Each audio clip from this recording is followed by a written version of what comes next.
ब्रह्मसूत्र ब्रह्मसूत्र ग्रंथ में page number 635 और 635 पेज के ऊपर से 3 नंबर की पंक्ति है। तो सूत्र आ रहा है नया 40 नंबर का। तो सूत्र का उच्चारण कर लेते हैं। कर्णवच्चेन्न भोगादिभ्यः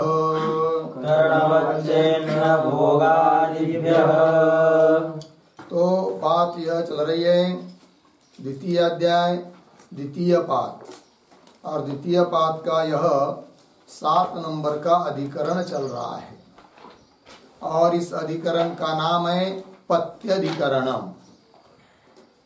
जो लोग जगत के प्रति ईश्वर को कारण तो मानते हैं, किंतु अभिन्न निमित्त उपादान कारण न मानकर केवल निमित्त कारण मानते हैं, ऐसे जो शैव लोग कि जिनको माहेश्वर भी बोलते हैं, उनका आगम महेश्वर से प्रोक्त होने के कारण ऐसे जो है शैववादी और वैशेषिकादिक भी, वे लोग जगत के प्रति ईश्वर को केवल निमित्त कारण मानते हैं, किंतु वेदांत सिद्धांत के अनुसार जगत के प्रति ईश्वर केवल निमित्त कारण नहीं है, अपितु अभिन्न निमित्त उपादान कारण है। अतः उन शैवादियों का निराकरण करने के लिए इस अधिकरण की प्रवृत्ति हुई है। तो उनका थोड़े में कहना था कि ईश्वर प्रधान और पुरुष अर्थात जीव वगैरह उनसे भिन्न है, और उनका अधिष्ठाता है, उनका प्रेरक है, किंतु सिद्धांतियों ने बहुत युक्तियों के द्वारा उनका निराकरण कर दिया, और अंतिम में इस बात को भी बताया कि प्रधान जो है तुम्हारा अप्रत्यक्ष है रूपाधीन होने के कारण, तो ऐसे अप्रत्यक्ष प्रधान का अधिष्ठाता ईश्वर नहीं हो सकता। अर्थात ईश्वर के द्वारा ईश्वर प्रेरक बने और वह इस प्रकार का अप्रत्यक्ष प्रधान प्रेर्य बने, ये हो नहीं सकता। इस बात को सिद्धांतियों ने उन पूर्व पक्षियों के प्रति कह दिया। उस पर अब पूर्व पक्षी पुनः आक्षेप कर रहे हैं सूत्र के पूर्वार्ध से, और इसी सूत्र के उत्तरार्ध से सिद्धांती उत्तर भी देंगे। तो उनका आक्षेप ये रहेगा कि वो कहेंगे पूर्व पक्षी लोग कि ऐसी कोई जरूरत नहीं है कि प्रेरक जिसको प्रेरणा दे रहा है वह प्रेर्य वस्तु प्रत्यक्ष ही हो और रूपादि वाली ही हो, ऐसी कोई जरूरत नहीं है। अतः तुम सिद्धांतियों ने हमारे पूर्व पक्षियों का खंडन करने के लिए जो नियम किया उस नियम का भी विचार है। तो क्या नियम बताया था कि प्रधान रूपादि रहित होने के कारण अप्रत्यक्ष है, और ऐसे अप्रत्यक्ष प्रधान का प्रेरक ईश्वर नहीं हो सकता, ये तुम सिद्धांतियों ने बताया। किंतु हम आपको सिद्धांतियों को ऐसा उदाहरण दिखाएंगे कि जो प्रेर्य है वह रूपादिहीन है, अप्रत्यक्ष है, तो भी उसका प्रेरक जीव है। मन बोलेंगे कौन है ऐसा उदाहरण, तो बताएंगे वो करण इंद्रिया। जितनी भी इंद्रिया है वो सब अतीन्द्रिय होती है, उसमें रूप आदि तो है किंतु उद्भूत रूप नहीं है, अतः वे प्रत्यक्ष नहीं है। तो ऐसे अप्रत्यक्ष इंद्रिया भी प्रेर्य है और उनका प्रेरक जीव है। तो जैसे जीव के द्वारा प्रेरित हो जाती है इंद्रिया अप्रत्यक्ष होने पर भी, उसी प्रकार ईश्वर प्रेरक बन जाएगा और उसके लिए प्रेर्य बन जाएगा प्रधानादि अप्रत्यक्ष होने पर भी। इस प्रकार का आक्षेप करके करेगा पूर्व पक्षी, फिर उसका उत्तर भी देंगे इसी सूत्र के माध्यम से। इस सूत्र का अर्थ वगैरह थोड़ा हम लोग लिख लेते हैं, फिर उसके बाद उसके भाष्य का विचार करेंगे।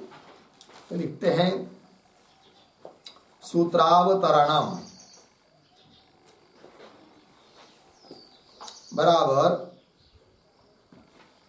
अप्रत्यक्षम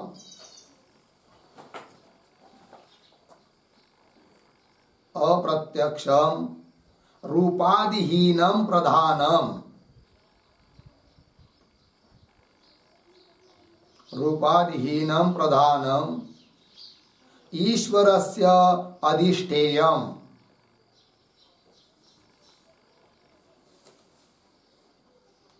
ईश्वरस्य अधिष्ठेयम, कौंस में लिखिए प्रेर्यम, कौंस बंद, प्रेर्यम। आगे न संभवती, अर्धविराम, न संभवती, अर्धविराम। आगे मृदादि वैलक्षण्यात्,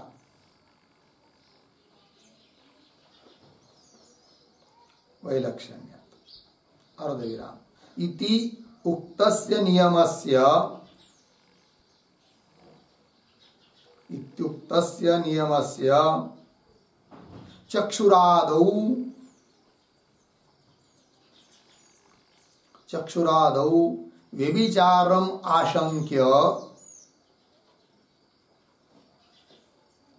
व्यभिचारम आशंक्य निषेधति करणवत् इति, निषेधति करणवत् इति, पूर्ण विराम। नीचे की पंक्ति में सूत्रम बराबर करणवच्चेन्न भोगादिभ्यः, 2:2:40 पदच्छेद करणवत् चेत न भोगादिभ्यः। फिर नीचे की पंक्ति में पदार्थोक्ति बराबर प्रतीक करणवत् बराबर करणानि, करणानि चक्षुरादीनि, करणानि चक्षुरादीनि अप्रत्यक्षानि अपि, अप्रत्यक्षानि अपि यथा जीवेन,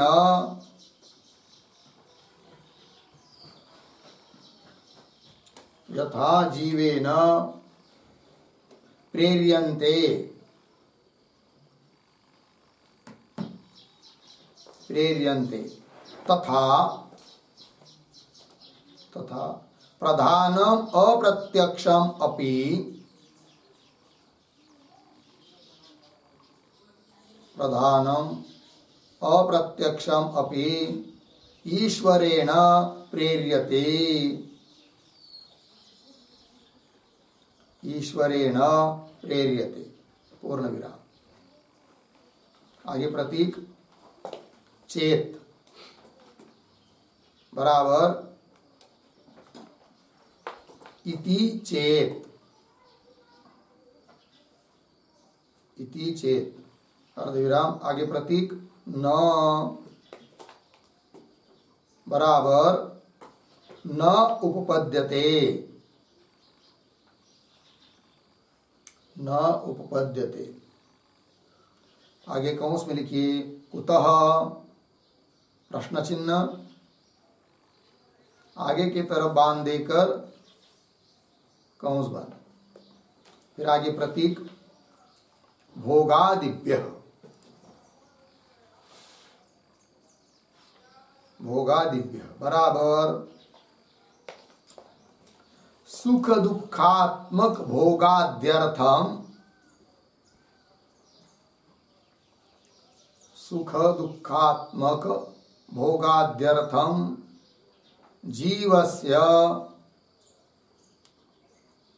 जीवस्य चक्षुरादिकरण प्रेरकत्वम, चक्षुरादिकरण प्रेरकत्वम दृश्यते, प्रेरकत्वम दृश्यते, अर्धविराम। तद्वत्, तद्वत् ईश्वरस्य, ईश्वरस्य प्रेरकत्वे, प्रेरकत्वे करणग्रामे च, करणग्रामे च अभ्युपगम्यमाने, अभ्युपगम्यमाने तत्रापि कौंस में लिखिए ईश्वरे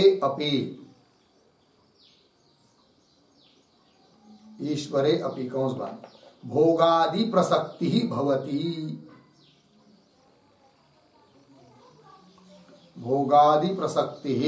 भवति पूर्णविराम ततः ईश्वरस्य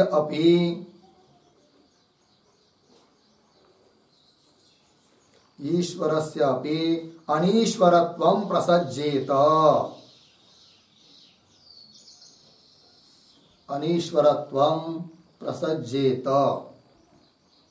पूर्णविराम अतः न प्रधानस्य प्रेर्यत्वं संभवति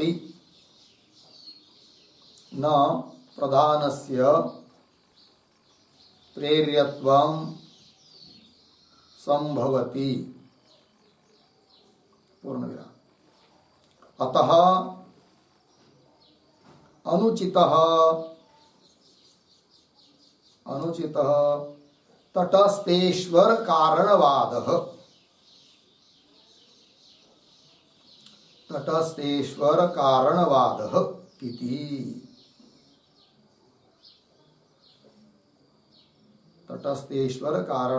इति हो गया। देखो भाई अर्थ तो सूत्रावतरण में लिख रहे हैं कि अप्रत्यक्ष रूपादि रहित प्रधान ईश्वरस्य अधिष्ठेयम् अर्थात ईश्वर का प्रेर्य न संभवति। तो प्रेरक ईश्वर बने और प्रेर्य प्रधान बने ये हो नहीं सकता। क्यों? मृदादि वैलक्षण्य। तो कुलाल अधिष्ठाता है, प्रेरक है, और उसके द्वारा प्रेर्य मिट्टी वगैरह रूपादि वाले है, प्रत्यक्ष है। ऐसा व्यवहार में दृष्टांत देखने को मिलता है। और उसके विपरीत ईश्वर प्रेरक हो और अप्रत्यक्ष प्रधान प्रेर्य हो, ये हो नहीं सकता, ऐसा सिद्धांतियों ने कहा था।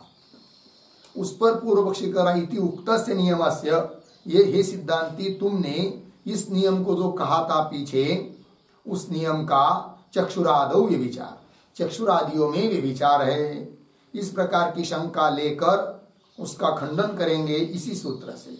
फिर सूत्र आया करणवच्चेन्न भोगादिभ्य, पदार्थोक्ति में लिख रहे हैं करणवत्। तो करणानि, करण कौन? चक्षुरादीनि।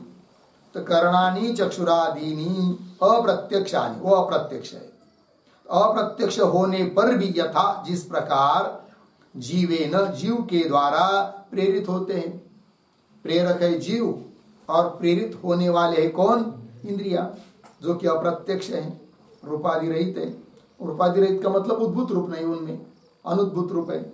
तो जीवेन प्रेर्यन्ते, तथा उस प्रकार प्रधान अप्रत्यक्षमपि, प्रधान भी प्रत्यक्ष न होने पर भी ईश्वरेण प्रेर्यते चेत इति चेत, इस प्रकार पूर्व पक्षी प्राप्त होने पर सिद्धांती बोल रहे हैं न उपपद्यते। ये भी इस दृष्टांत को लेकर करण जीव, इसका दृष्टांत को, इस दृष्टांत को लेकर ईश्वर प्रेरक है प्रधान का, यह सिद्ध नहीं हो सकता।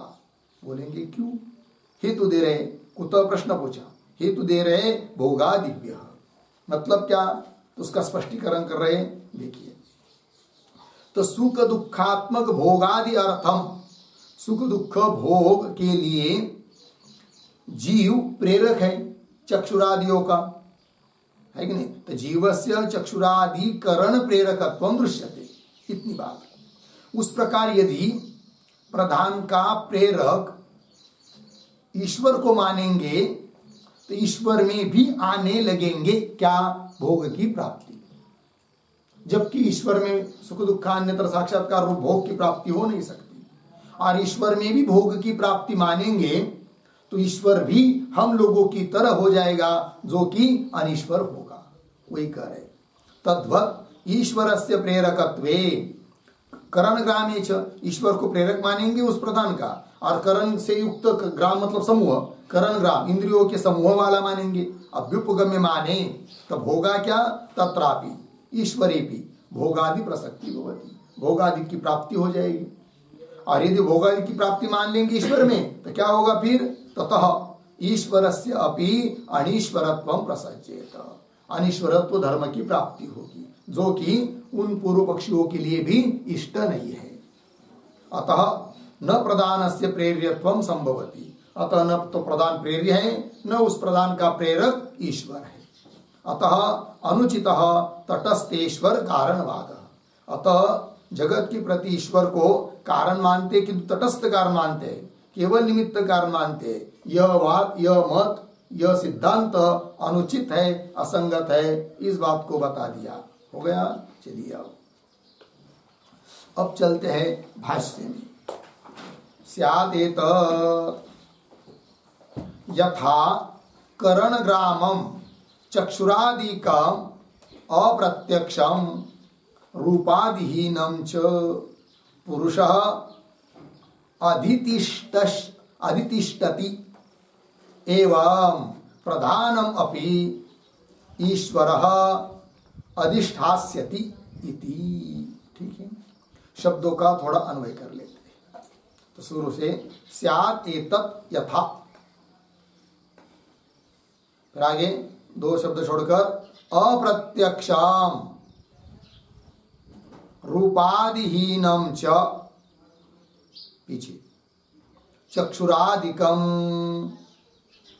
और पीछे करणग्रामम,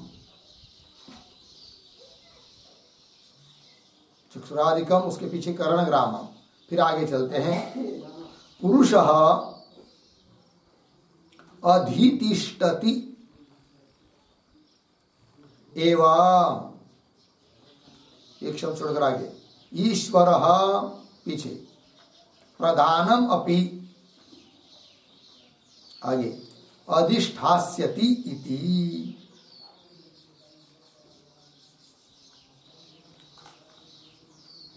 ठीक है, देखो भाई यार, स्यादेत, ये तो ठीक है क्या जी, कि यथा जिस प्रकार अप्रत्यक्षम रूपादिहीनम चक्षुरादिकम करणग्रामम, तो करणग्राम जो चक्षुरादिक उसके विशेषण है, अप्रत्यक्ष है चक्षुरादि और रूपादि से रहित है। रूपादि से रहित है इसका मतलब उद्भूत रूप से रहित है। और ऐसा जो चक्षुरादिक इंद्रियों का समूह, करणग्रामम चक्षुरादिकम, चक्षुरादिकम करणग्रामम, तो ये जैसे उनका जैसा अधिष्ठाता है कौन, पुरुष। तो पुरुष अधितिष्ठति, पुरुष जीव अधितिष्ठति, अधिष्ठित अधिष्ठाता है, प्रेरक है कौन, जीव। किनका, इंद्रियादिकों का, जो कि अप्रत्यक्ष है, रूपादि रहित है कि नहीं। इस प्रकार अधितिष्ठति एवं, ये तो दृष्टांत हुआ अभी तक करणवत, इसकी व्याख्या तिष्ठति एवं, उस प्रकार क्या जी, तो कर ईश्वर प्रधानम अपि, ईश्वर भी, प्रधान को भी, जबकि भले प्रधान अप्रत्यक्ष हो, रूपादि रहित हो, तो भी उस प्रधान को अधिष्ठास्यति, मतलब प्रधान का अधिष्ठाता बनेगा कौन, ईश्वर, प्रेरक बनेगा और प्रेरक बन जाएगा प्रधान। ये बोल रहा है पूर्व पक्षी, अधिष्ठास्यति इति। तो उत्तर दे रहा है तथापि न उपपद्यते, अर्धविराम, भोगादि दर्शनात् ही करणग्रामस्य अधिष्ठितत्वं गम्यते। ठीक है, थोड़ा सा अन्वय, तथापि न उपपद्यते, उसके बाद एक शब्द छोड़कर ही, पीछे भोगादि दर्शनात्, आगे करणग्राम से, आगे सरल अर्थ देखो भाई, सिद्धांति कह रहे तथापि न उपपद्यते, तथा मतलब ईश्वर, हाँ, तथापि मतलब ईश्वर प्रधान चक्षुरादिकों का दृष्टांत देकर जो तुम बोल रहे हो कि प्रधान का अधिष्ठाता ईश्वर बनेगा, तो ऐसा दृष्टांत देने पर भी न उपपद्यते, उपपन्न नहीं होगा। सिद्धांती बोल रहे हैं तथापि न उपपद्यते। क्यों? ही का मतलब ये तो ही कारण की भोगादि दर्शन, जीव के बारे में तो भोग दिखाई दे रहा है, जीव भोगता है, इसलिए वो करणों का प्रेरक है, ये मानते हम। तो भोगादि दर्शनात् करणग्रामस्य इंद्रिय समूहस्य अधिष्ठितत्वं गम्यते। इंद्रिय ग्राम क्या है? अधिष्ठित है, और अधिष्ठाता जीव है, ये तो जाना जाता। अधिष्ठाता, अधिष्ठेय, अधिष्ठान, वहां पर ये सब समझा जा सकता है। तो अधिष्ठितत्वं गम्यते। आगे न च अत्र भोगादयः दृश्यन्ते, च अत्र भोगादयः न दृश्यन्ते। सिद्धांत में बोल रहे, किंतु यहाँ पर जो प्रधान ईश्वर के बारे में चल रही चर्चा, तो अत्र नहीं, अत्र ईश्वरे, ईश्वर में भोगादयः न दृश्यन्ते, भोगादिक नहीं है। जैसे जीव में, दृष्टांत में जीव में क्या है? भोगादिक है। उस प्रकार इधर ईश्वर में भोगादिक मानने पड़ेंगे तब तो, किंतु भोगादिक तो है ही नहीं है, अतः प्रधान का प्रेरक ईश्वर कह नहीं सकते, ये बोल रहे हैं। अत्र भोगादय न दृश्यन्ते, दृश्यन्ते के ऊपर एक वाक्य लिखते हम लोग।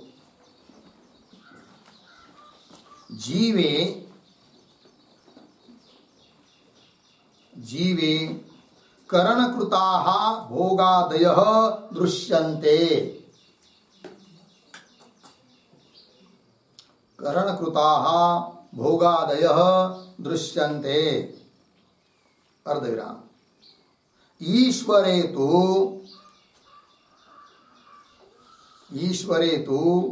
प्रधानकृताः भोगादयः न दृश्यन्ते इत्यर्थः। ठीक है, देखो भाई अर्थ। तो जीव में करणकृताः भोगादय, करण के द्वारा, इंद्रियों के द्वारा संपादित भोगादिक देखने को मिलते हैं जीव में। उस प्रकार ईश्वर में प्रधान के द्वारा संपादित भोगादिक देखने को नहीं मिलते हैं। न तुम बताते हो, न पूर्व पक्षी कहता है, न सिद्धांति कहते हैं, क्योंकि पूर्व पक्षियों ने भी भोक्ता जीव को माना है, पुरुष को, ईश्वर को नहीं। ईश्वरवादियों ने ईश्वर को भोक्ता नहीं माना है। प्रधान भोग देता है, मोक्ष देता है जीव को, तुमने भी नहीं माना है। अतः जीव के दृष्टांतों को लेकर प्रधान का प्रेरक ईश्वर है, ये सिद्ध तुम नहीं कर सकते, ये बात बता दिया। आगे चलिए। करण ग्राम साम्ये च अभ्युपगम्य माने संसारीणाम इव ईश्वरस्य अपि भोगादय प्रसज्जेरन। ठीक है, देखो भैया, तो करण ग्रामे च अभ्युपगम्य माने, जैसे जीव को करण ग्राम इंद्रियों का समूह मान है, उस प्रकार ईश्वर में भी, हाँ, ईश्वर में भी क्या मानेंगे? प्रधानादिक मानेंगे, करण का समूह मानेंगे। प्रधान के द्वारा ईश्वर में भोग सिद्ध होने के लिए ईश्वर में भी यदि जीव की तरह करण का संग्रह, करण का समूह, इंद्रियों का समूह मानेंगे तो क्या दिक्कत होगी? बता रहे, करण ग्राम साम्ये च अभ्युपगम्य माने, करण ग्राम की, करण समूह की साम्यता ईश्वर में मानेंगे जीव की तरह। अभ्युपगम्य माने च, अब क्या होगा फिर? संसारी नाम इव, संसारी नाम जीवानाम इव, जीव की तरह क्या होगा? ईश्वरस्य अपि भोगादय प्रसज्जेरन। जैसे जीव में भोगादिक की प्राप्ति है, उस प्रकार ईश्वर में भी भोगादिक की प्राप्ति होगी। ये दिक्कत आएगी। और ईश्वर में यदि भोगादिक की प्राप्ति मानेंगे तो ईश्वर भी हम लोगों की तरह अनीश्वर है, ये सिद्ध होगा। और यदि ईश्वर अनीश्वर सिद्ध होता है तो जैसे अनीश्वर जीव प्रधान का प्रेरक नहीं है, उस प्रकार वो ईश्वर भी प्रधान का प्रेरक नहीं बनेगा। और यदि प्रधान का प्रेरक नहीं बनेगा तो ऐसे उस ईश्वर को जगत के प्रति तटस्थ कारण मानना व्यर्थ है कि जो प्रेरक ही नहीं बन पा रहा है कि ये सब बात दिक्कत आती है। अतः भोगादि की प्राप्ति नहीं है ईश्वर में, न तो प्रधान आदि के प्रति प्रेरक ईश्वर है। ये बात बता दिया सिद्धांतियों ने। करण ग्राम साम्य च अभ्युपगम्य माने संसारी नामी व ईश्वरस्यपि भोगादे प्रसज्जे रन, यहाँ तक हुआ। तो सूत्र का भाष्य यहाँ तक पूरा हुआ।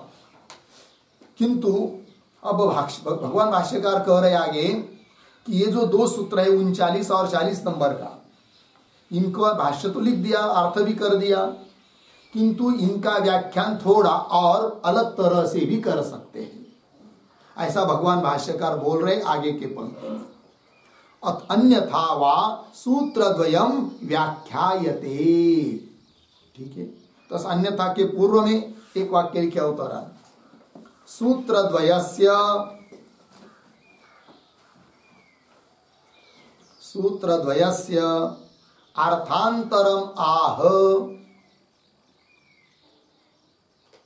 अर्थांतरम आह अन्यथा इति।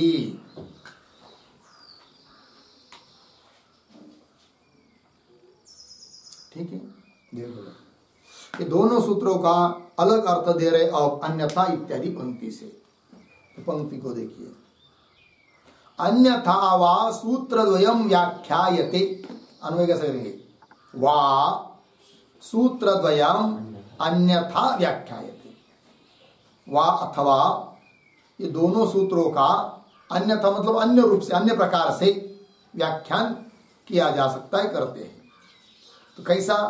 तो बता रहे 39 नंबर के सूत्र का उच्चारण कर रहे, पुनः भाष्यकर भगवान लिख रहे हैं अधिष्ठानानुपत्तिश्च, ये सूत्र है 39 नंबर का। तो उसका आप किस तरह से व्याख्यान करना है वो दे रहे आगे। इतश्च अनुपपत्ति तार्किक परिकल्पितस्य ईश्वरस्य। थोड़ा अन्वय, इतश्च तार्किक परिकल्पितस्य ईश्वरस्य, तार्किक परिकल्पितस्य ईश्वरस्य पीछे अनुपपत्ति ही। चलो भाई, तो ये जो पंक्ति है इतश्च वगैरह, उसके पूर्व में एक वाक्य लिखते हैं अवतरण के रूप में, उद्धरण चिन्ह में, यह प्रवर्तकः चेतनः, यह प्रवर्तकः चेतनः सह शरीरी, सह शरीरी, उद्धरण चिन्ह इति लोके, इति लोके व्याप्ति ही दृष्टा, व्याप्ति ही दृष्टा पूर्णविराम। ईश्वरस्य च, ईश्वरस्य च शरीरानुपपत्तेः, शरीरानुपपत्तेः न प्रवर्तकत्वम्, न प्रवर्तकत्वम् इति सूत्रार्थम आह, इति सूत्रार्थम आह इतश्च इति।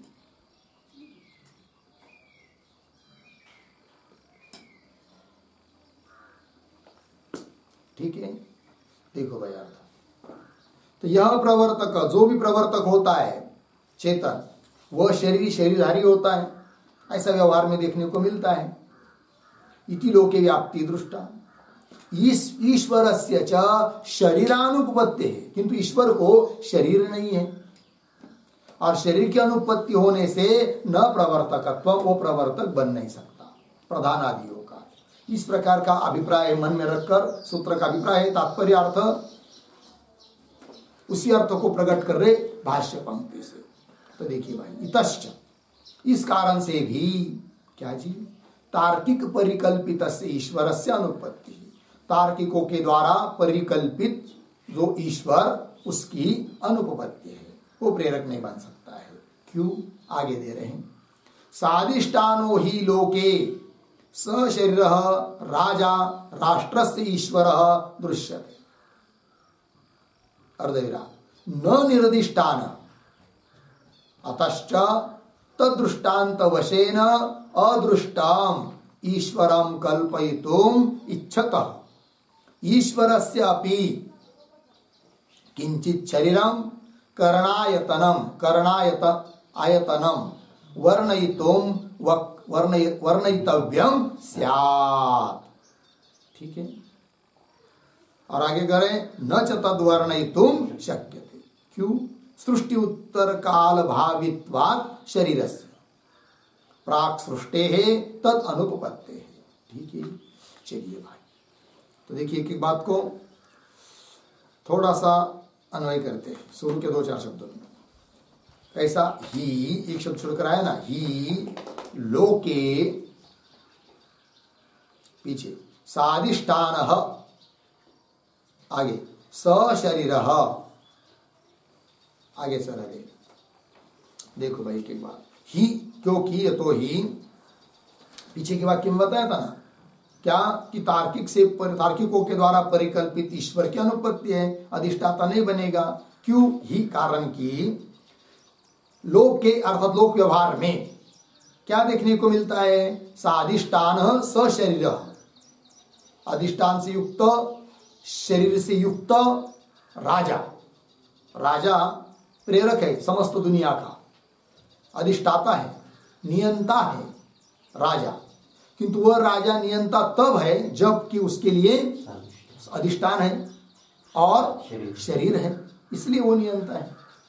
और उस प्रकार यदि प्रधान आदिकों का नियंता तुम ईश्वर को मानेंगे, ईश्वर को भी तुमको मानना पड़ेगा। फिर कैसा? साधिष्ठान और सशरीर। ये कह रहे सिद्धांति पूर्व पक्षी को। पंक्ति देखिए फिर, ही लोके साधिष्ठान सशरीर राजा राष्ट्रस्य ईश्वर, ईश्वर मतलब शास्ता, नियमन करता, दृश्यते। न निर्दिष्टान, अधिष्ठान रहित, शरीर रहित राजा नियंता राष्ट्र का नहीं हो सकता, राष्ट्र का नियंत्रण नहीं हो सकता है। न निर्दिष्टान, न निरधिष्ठान, अतश्च, इसलिए, तद दृष्टांत वशेन, इसलिए उस दृष्टांत के बल पर, है कि नहीं, अतश्च तद दृष्टांत वशेन अदृष्टम ईश्वरम कल्पयितुम इच्छतः, है कि नहीं, अदृष्ट जो दिखाई नहीं दे रहा है, ऐसे ईश्वर की कल्पना करने की इच्छा वाले लोगों ने ईश्वरस्य अपि किंचित शरीरम करणायतम वर्णयितव्यम स्यात्। ईश्वर के लिए भी कैसा पड़ेगा? ईश्वरस्य अपि, एक शब्द छोड़कर आगे कर लेते हैं, करणायतम, फिर पीछे किंचित शरीरम, फिर आगे वर्णयितव्यम स्यात्। तो ऐसे इस प्रकार ईश्वर की इच्छा करने वाले लोगों ने भी करणायतनम, करण वाला, ठीक है ना, और किंचित शरीर वाला, करण का आश्रय, आयतन मतलब आश्रय, ऐसा कोई शरीर वाला ईश्वर है, ऐसा वर्णन करना चाहिए। क्योंकि दृष्टांत मिल रहा है ना, राजा जो है वो अधिष्ठाता है, किंतु शरीर से युक्त है, अधिष्ठान है उसका। उस प्रकार ईश्वर को अधिष्ठाता मानोगे, ईश्वर के लिए भी किंचित शरीर कहना चाहिए, पूर्व पक्ष ने कहना चाहिए, वर्णयितव्यम स्यात्। अब कदाचित इस पर बोलेंगे पूर्व पक्ष, हाँ बहुत बढ़िया बात हो गई, फिर तो हमको तो क्या है, अधिष्ठाता ईश्वर है, इसकी सिद्धि करनी है और शरीर के बिना हो नहीं सकता, तो मान लेंगे क्या, ईश्वर को भी शरीर मान लेंगे, इंद्रियवान मान लेंगे, शरीर वाला मान लेंगे। कदाचित ऐसा पूर्व पक्षी यदि बोलते हैं तो उसका उत्तर दे रहे आगे न च तद वर्णयितुम शक्यते, च तद वर्णयितुम न शक्यते, तद करणायतम किंचित शरीरम, है ना, शरीर से युक्त, इस प्रकार का वर्णन ईश्वर का कर नहीं सकते, ये बोल रहे बात। ठीक है, च तद्वर्णयितो न शक्यते। ठीक है ना। तो ये जो न च तद्वर्णयितुम पंक्ति है ना, तो न के पूर्व में एक वाक्य लिखिए, अवतारा स शरीर एव ईश्वर स्यात्। स शरीर एव ईश्वर स्यात् इति इष्टापत्तिं निरस्यति। इति इष्टापत्तिं निरस्यति न च इति। ठीक है, देखो अर्थ।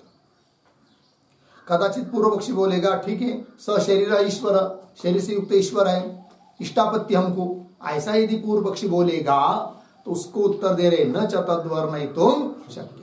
बोलेंगे क्यों?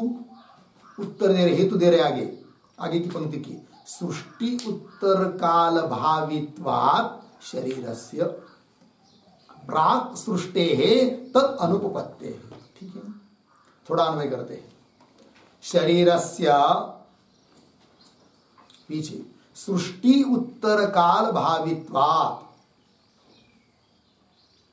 आगे सृष्टेः पीछे प्राक्, आगे तत् अनुपपत्तेः। ठीक है, देखो भाई अर्थ। इसलिए शरीर का वर्णन नहीं कर सकते, क्यों कि शरीर से सृष्टि उत्तर काल भावित्वात्। शरीर कब होता है जी? जब सृष्टि उत्पन्न होती है, पंचमहाभूतों की उत्पत्ति होती है, उनका पंचीकरण होता है, सब होता है, बाद में उन भूतों का कार्य शरीर उत्पन्न होता है। और सृष्टि उत्पन्न करने के पहले भी तुम ईश्वर को मानते, क्योंकि ईश्वर प्रेरक बनेगा, जगत का निर्माता, तटस्थ कारण तब बनेगा, पहले रहेगा तो। और यदि पहला ईश्वर है तो उसके लिए शरीर कहां से लाओगे? क्योंकि शरीर कब होता है? सृष्टि उत्पन्न होने के बाद में। अतः शरीर वाला ईश्वर है ये कह नहीं सकते, ये कह रहे सिद्धांति। हाँ, शरीर से सृष्टि उत्तर काल भावित्वात्। और आगे सृष्टि है प्राक, सृष्टि उत्पन्न होने के पहले, तद अनुपत्ते, तद अनुपत्ते है शरीर से अनुपत्ते, शरीर की अनुपत्ति है, शरीर की संगति नहीं लग सकती। अतः ईश्वर शरीर वाला है यह कह नहीं सकते। अब समझ लीजिए, कदाचित वो पूर्व पक्षी बोलेंगे क्या? अरे भाई, सिद्धांति को बोलेंगे पूर्व पक्षी, ध्यान दीजिए क्या कहेंगे? अरे सिद्धांति, जीवों का शरीर तो सृष्टि के उत्तर काल में होता है क्योंकि वो भौतिक है, किंतु हम ईश्वर का शरीर नित्य मानेंगे, अतः वो पहले से भी रहता है, ऐसा मानेंगे तो वो भी नहीं कह सकते। कैसा नहीं कह सकते? ये जो पंक्ति है ना, सृष्टि प्राक तदनुपत्ति इत्यादि, उसके ऊपर एक टिप्पणी लिखते हैं हम लोग, छोटी सी। न च नित्यम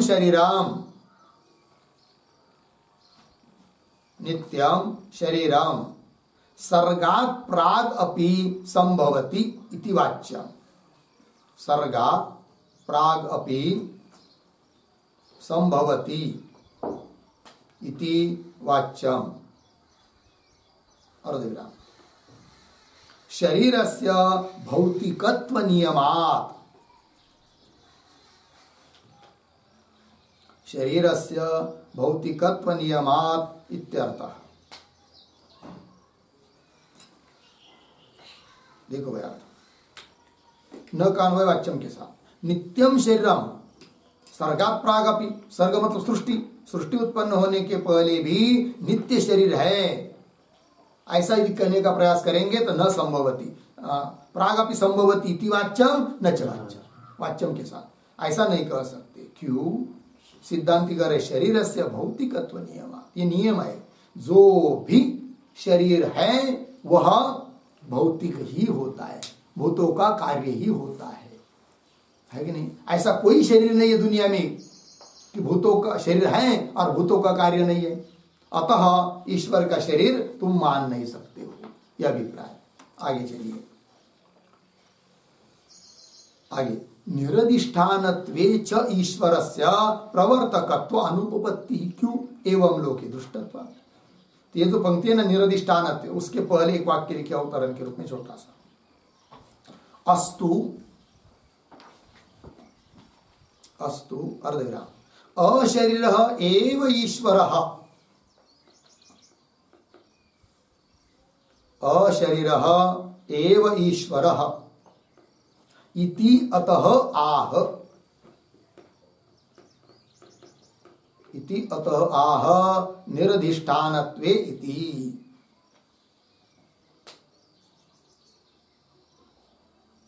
ठीक है, देखो व्यार्थ। अस्तु अशरीर एव ईश्वर, शरीर रहित ही ईश्वर मान लेंगे तब क्या दिक्कत है? ऐसा यदि बोलेंगे कौन? पूर्व पक्षी। ईश्वर शरीर रहित है तो भी जगत का निर्माता है और प्रधान आदि का प्रेरक है, ऐसा मान लेंगे तो क्या दिक्कत है तुमको?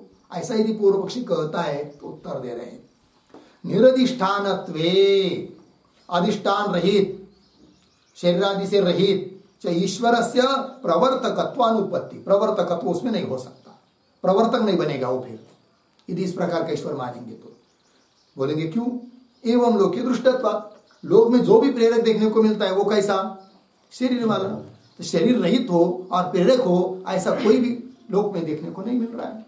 अतः ईश्वर को यदि शरीर रहित मानेंगे, निरधिष्ठान मानेंगे तो प्रेरक नहीं हो सकता। ये बात हो गई एवं लोके दृष्टत्वात्। आगे चलिए, तो ये व्याख्यान हुआ भाई 39 नंबर के सूत्र का अन्य रूप से, अधिष्ठान अनुपत्ति है, अर्थात ईश्वर अधिष्ठान नहीं बन सकता। ये सब बात दो तरह से व्याख्यान हुआ, पहले एक बार हुआ था अब हुआ।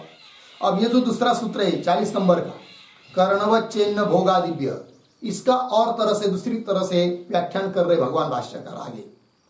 कर्णवच्चेन्न भोगादिभ्य ये सूत्र है, ठीक है। तो अब कौन सा अर्थाभिप्राय मन में रखकर 40 नंबर के सूत्र का व्याख्यान करना चाहते हैं सूत्रकार भगवान, भाष्यकार भगवान? तो कर्णवच्च इत्यादि पंक्ति के पहले एक वाक्य लिख लीजिए अवतरण के रूप में, जीवस्य एव, जीवस्य एव शरीराम भौतिकाम, शरीराम भौतिकाम अर्धविराम, ईश्वरस्य तु,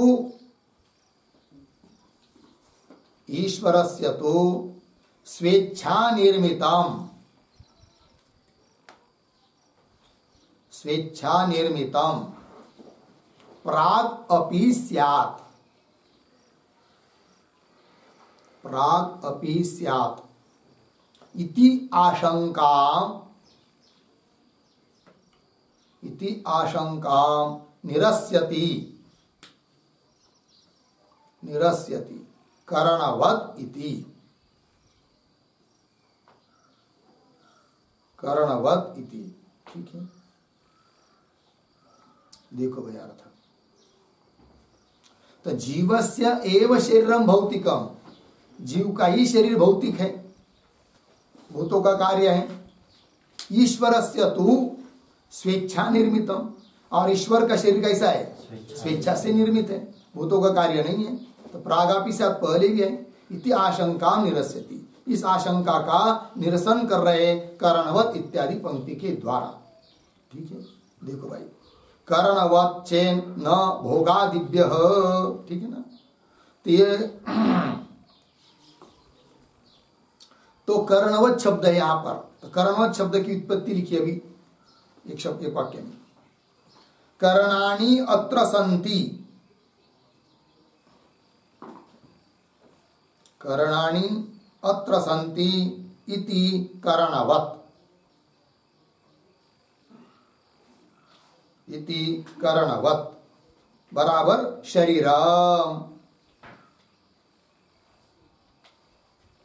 बराबर शरीरम। ठीक है, देखो भाई, तो सूत्र में जो कर्णवत शब्द आया है उसका अर्थ किया अब इस समय शरीर व्युत्पत्ति के बल पर। कैसे? कर्णानि अत्र सन्ति, कर्णानि इंद्रियाणि, अत्र सन्ति जहां है उसको कहेंगे क्या? कर्णवत अर्थात शरीर। और पहले अर्थ क्या किया था? इंद्रियों की तरह, मतलब इंद्रियों का दृष्टांत लिया था कि जैसे इंद्रिया अप्रत्यक्ष होने पर भी उसका प्रेरक जीव है, ऐसा अर्थ किया था। अब ऐसा नहीं, अब क्या कर रहे हैं? करणवत, मतलब पूर्व पक्षी कहने का, पूर्व पक्षी का अभिप्राय रहेगा कि ईश्वर भी करण वाला है, मतलब शरीर है, सशरीर है कि नहीं? इति चेत न भोगादिभ्य, आगे का। ठीक है, देखो भाई अर्थ, कर्णवच्चे न भोगादिव्य, भाष्य में लिखिए, अथ लोक दर्शनानुसारेण ईश्वरस्य अपि किंचित करणानाम आयतनम शरीरम कामेन कल्पेत, अर्धविराम, एवं अपि न उपपद्यते। ठीक है, देखो भाई अर्थ, अथ लोक दर्शनानुसारेण ईश्वरस्यापि, क्या जी, किंचित को बाद मिलेंगे, एक अपि के बाद एक शब्द छोड़कर, करणानाम आयतनम, पीछे किंचित, फिर आगे शरीरम,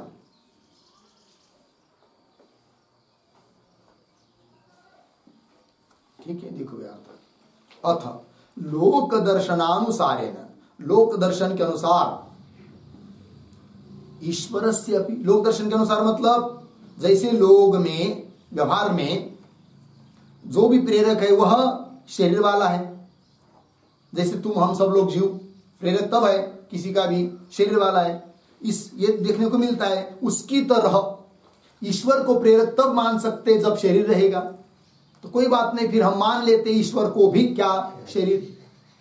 फर्क इतना कि जीवों का शरीर भौतिक है और ईश्वर का शरीर स्वेच्छा निर्मित है, ऐसा कहेंगे कौन?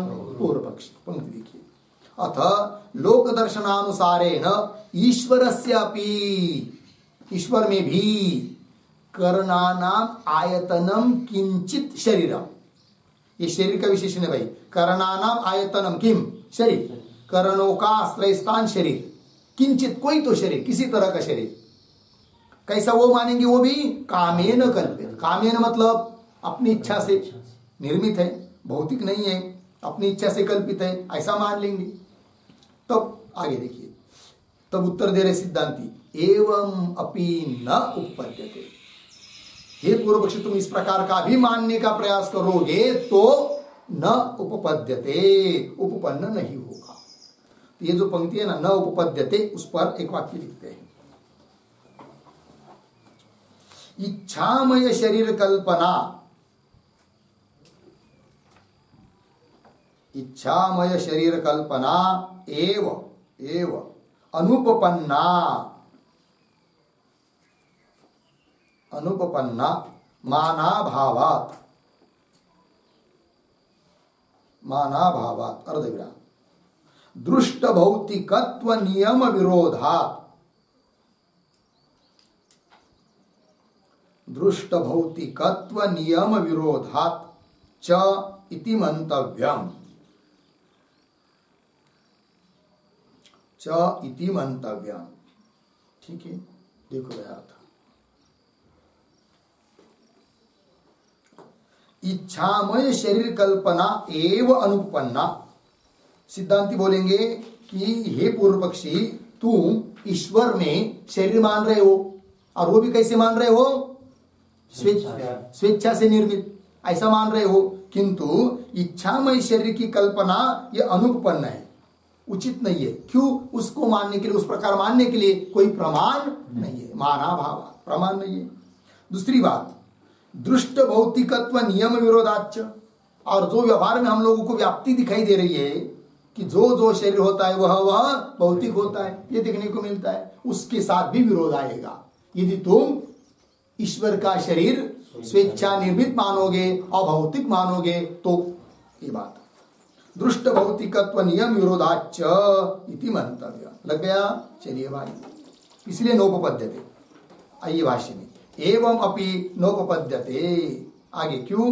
सशरीरत्वे ही सती संसारीवत् भोगादि प्रसंगात् ईश्वरस्य अपि अनीश्वरत्वं प्रसज्जेत।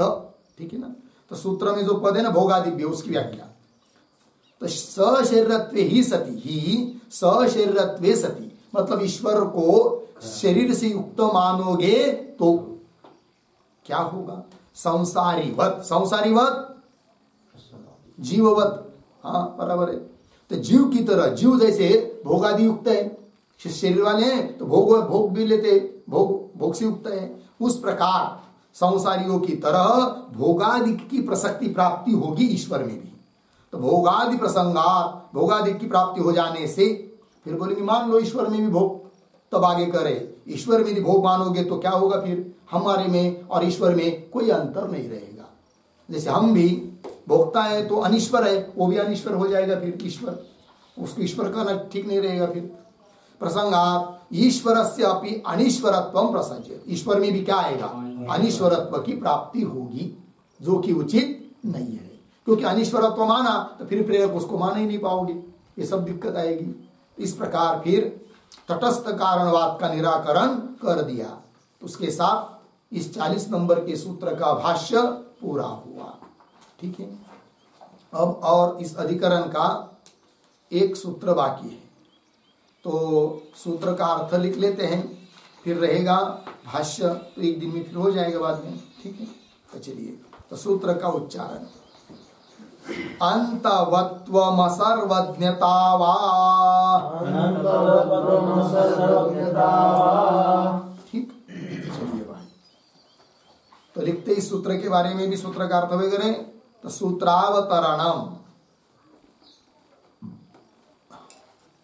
बराबर पूर्वोक्त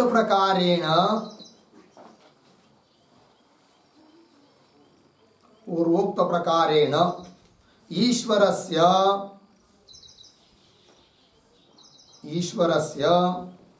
शुष्कतर्केण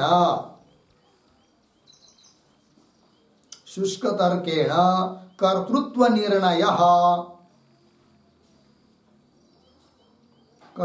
निर्णयः न संभवति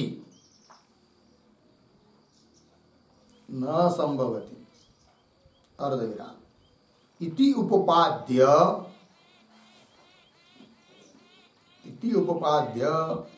नित्यत्व सर्वज्ञत्व निर्णयः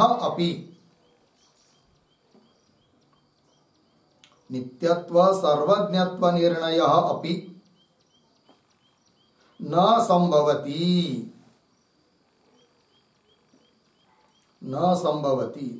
इति आह सूत्रकारः।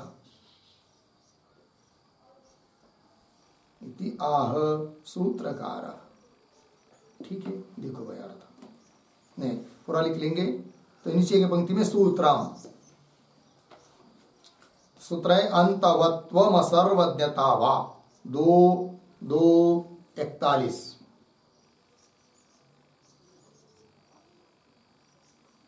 पदच्छेद अंतवत्वम असर्वज्ञता वा। ठीक है, फिर नीचे पदार्थोक्ति में पदार्थोक्ति प्रतीक है वा बराबर तटस्थेश्वरवादिभिः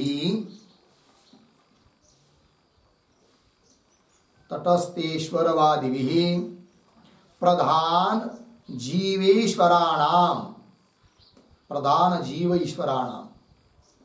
जीवेश्वराणाम आनन्त्यम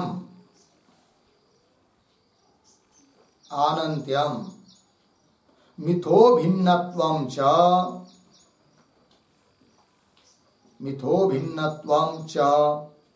अभ्युपगम्यते पूर्ण विराम। फिर आगे तत्र ईश्वरेण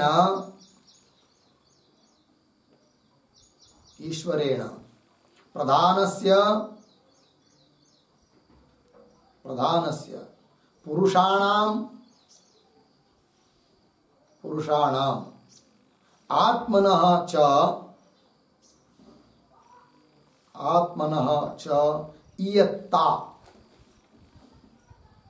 इयत्ता कौंस में लिखिए संख्या परिमाणम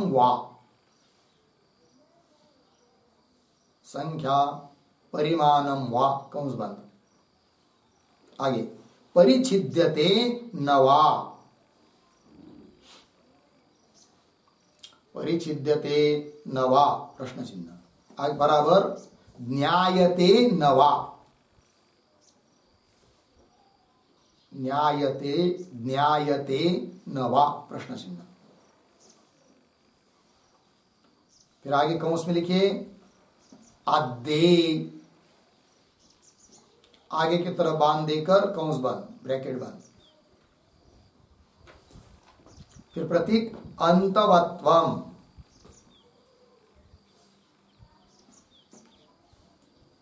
अंतवत्वम बराबर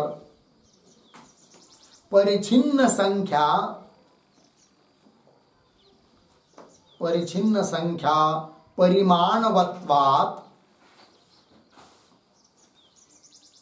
परिमाणवत्वात्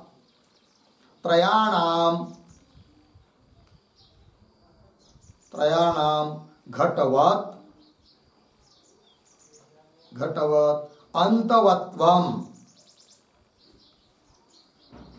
अंतवत्वम बराबर विनाशित्वम स्यात्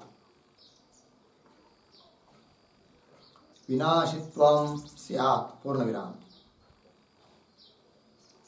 आगे कौंस में द्वितीय विकल्पे स्वीकारे सति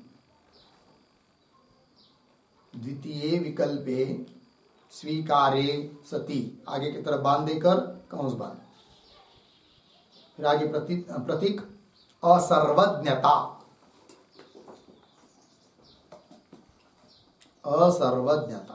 बराबर ईश्वरस्य असर्वज्ञत्वं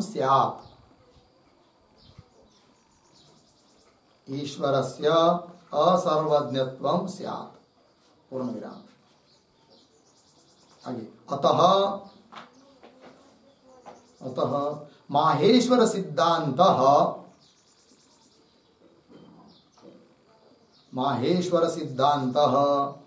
भ्रममूलः एव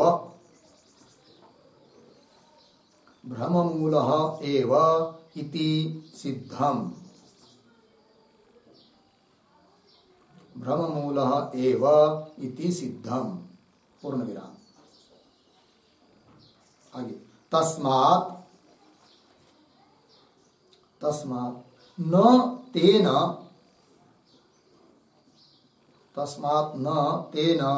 ब्रह्म समन्वयस्य बाधः भवति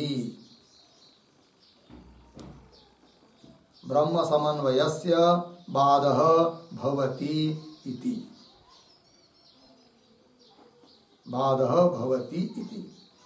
ठीक है। देखो भाई अर्थ सूत्रावतरण में लिख रहे हैं पूर्वोक्त प्रकारेण ईश्वरस्य शुष्क तर्केन कर्तृत्व निर्णय न संभवति। सिद्धांती बोल रहे हैं कि पूर्व पक्षी ने जो शुष्क तर्क देकर ईश्वर में कर्तृत्व का निर्णय किया, कर्तृत्व का निर्णय मतलब निमित्त कारण ईश्वर है, जगत के प्रति इस प्रकार का निर्णय किया, किंतु वह संभव नहीं है, शुष्क तर्क के बल पर सिद्ध नहीं हो सकता। शुष्क तर्क का मतलब होता है वेद प्रामाण्य रहित तर्क, है कि नहीं, वेद विरुद्ध तर्क। वेद जो जिस बात को बोल रहा है उसका अनुकूल तर्क करना चाहिए, तो वो तर्क ठीक है, किंतु उसके विरुद्ध तर्क को कहते हैं क्या, शुष्क तर्क, कुतर्क भी बोल सकते हैं, ठीक है ना। आगे इति उपाद्य, इस बात का उत्पादन किया पीछे, सिद्धांतियों ने खंडन कर दिया पूर्व पक्षी का। अब क्या खंडन करना इस सूत्र से, तो कह रहे नित्यत्व सर्वज्ञत्व निर्णय अपि न संभवति। अर्थात ईश्वर को यदि तुम पूर्व पक्षी लोग जगत के प्रति तटस्थ कारण मानोगे तो ईश्वर में नित्यत्व की सिद्धि भी नहीं कर पाओगे और सर्वज्ञत्व की सिद्धि भी नहीं कर पाओगे। ये बताना है इस सूत्र से, न संभवती इतिहास सूत्रकार। तो पदार्थोक्ति में लिख रहे हैं प्रतीक है वा क्या, तो तटस्थ ईश्वरवादी भी, जो लोग ईश्वर को निमित्त कारण मानते हैं, उनके द्वारा प्रधान, जीव और ईश्वर, इन तीनों का अनंत्यम, अनंत माना है, अनंत माना है। और पुनः मिथ परस्पर में भिन्नत्वम च, परस्पर में भिन्न भिन्न माने तीनों भी, प्रधान, जीव और ईश्वर। तो पृथक भिन्नत्वं च अभ्युपगम्यते स्वीक्रियते। तत्र उस समय उसमें ईश्वरेण प्रधानस्य पुरुषाणाम आत्मनः च, ईश्वर के द्वारा प्रधानस्य पुरुषाणाम आत्मनश्च इयत्ता परिच्छिद्यते न वा। ईश्वर के द्वारा प्रधान पुरुष और अपने स्वयं की इयत्ता जानी जाती है या नहीं? बोलो। सिद्धांती विकल्प कर रहे पूर्व पक्षी के प्रति। परिच्छिद्यते का अर्थ कर दिया न्यायते न वा, जानी जाती है नहीं। बोलेंगे क्या? इयत्ता। इयत्ता का अर्थ कर दिया संख्या या परिमाण। तो प्रधान में जो संख्या और परिमाण है, पुरुषों का जो संख्या और परिमाण है, और स्वयं की भी जो संख्या और परिमाण है, वह सब तीनों का ईश्वर के द्वारा जाने जाते हैं या नहीं जाने जाते हैं? बोलो। तो फिर आगे कह रहे हैं यदि पहला विकल्प मानते हैं तो दोष आता है अंतवत्व, तो तीनों भी विनाशी सिद्ध होंगे। ठीक है, कैसे? देखो, अंतवत्व परिच्छिन्न संख्या परिमाणवत्वात्, परिच्छिन्न संख्यावत्वात् परिच्छिन्न परिमाणवत्वात्, क्योंकि ईश्वर के द्वारा तीनों की इयत्ता संख्या और परिमाण जाना जा रहा है। इसका मतलब उन तीनों की भी संख्या और तीनों का भी परिमाण कैसा हुआ? परिच्छिन्न, मर्यादित हुआ, तभी तो जाना जा रहा है। तो परिच्छिन्न परिमाण और परिच्छिन्न संख्या वाले वो तीनों होने से तो तीनों भी विनाशी सिद्ध होंगे। जैसा घट की संख्या और घट का परिमाण जाना जाता है हम लोगों से, परिच्छिन्न परिमाण परिच्छिन्न संख्या वाला है घट, अतः घट अनित्य है। उस प्रकार वो तीनों भी प्रधान, जीव और ईश्वर भी अनित्य हो जाएंगे। वही कह रहे त्रयाणाम घटवत् अंतवत्वम विनाशित्वम स्यात्। अच्छा, ये दोष न आवे इसलिए कदाचित वो कहेंगे दूसरा विकल्प। दूसरा विकल्प क्या है?